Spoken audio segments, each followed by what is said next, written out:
Oregon, the fastest growing demographic that is becoming addicted to substances are people over 50. And the health issues compounded by addiction are more significant for older adults, often because they have co-occurring health problems.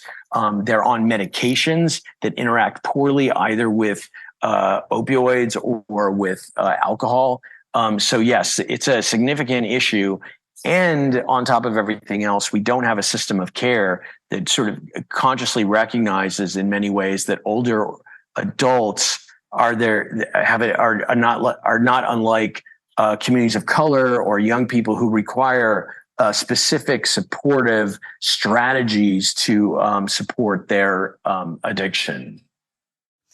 That was Mike Marshall, co-founder and director of Oregon Recover, speaking to the increasing prevalence of addiction among individuals aged 50 and above in Oregon.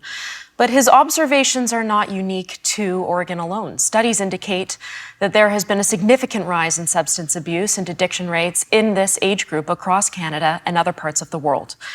To delve deeper into this issue, let's turn to our panel of experts. And Dr. Kitamura, I'll begin with you. As a geriatric psychiatrist, are you seeing a similar increase in older adults with problems with addiction? We definitely are seeing that population, people that are presenting for the first time or being diagnosed for the first time. We do know that some trends through the pandemic contribute to that. People that drink alcohol, for example, about 1/4 of them report drinking more during the pandemic. We certainly know that since legalization of cannabis, there's more new users, especially among older adults. And then we also have to think, in my field in psychiatry, the effect of psychiatric symptoms and stress. We know there's more older adults that are reporting more depressive symptoms and anxiety, not to mention just loss of structure and isolation. So these are all driving forces towards more substance use. It's important to also remember, though, that there's a large portion of people out there that we're not seeing and that we're not diagnosing, who probably do have the condition. But how do you, I imagine it would be difficult to identify it in an older population, to identify an addiction in an older population, because it's not as if a grandmother is your classic candidate for alcoholism. I get calls from people. It might start with, they might have a fall. They might have it doesn't necessarily automatically go to the alcohol piece. You're absolutely right. Can't drink as much as you get older. No, but when you get older, you just can't handle your liquor like you used to. And if you're on a litany of antidepressants, or some of them are on benzodiazepines and stuff like that, instantly you are impairing yourself at a higher level.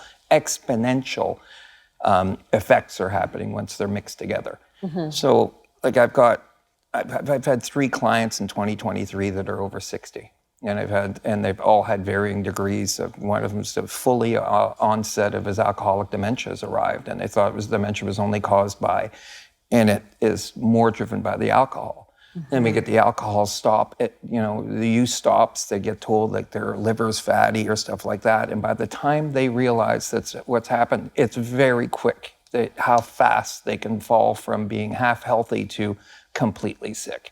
Mm-hmm. So it just, I don't know to say who's got it and who doesn't. I see a lot of older people with more time on their hands that are having, supposed to be enjoying their golden years, and they're clearly addicted to substances.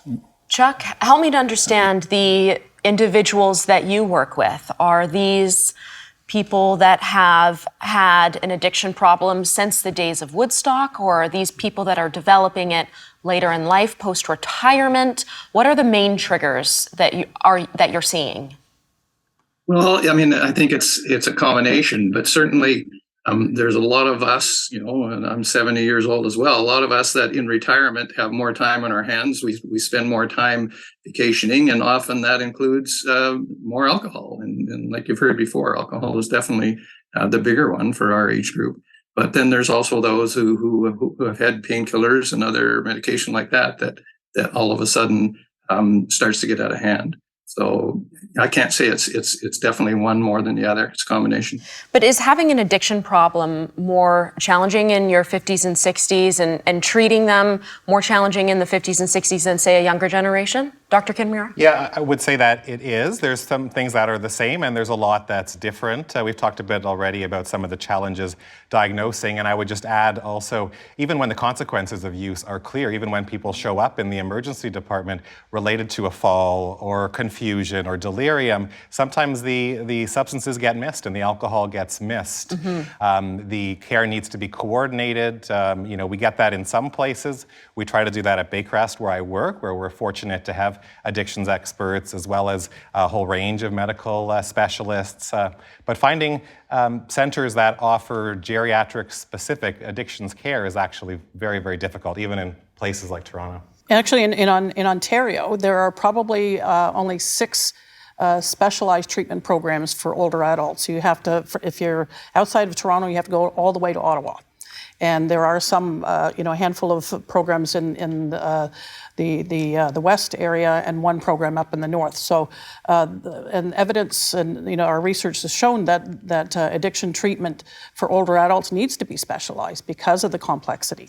All right, hold that thought. We'll be right back.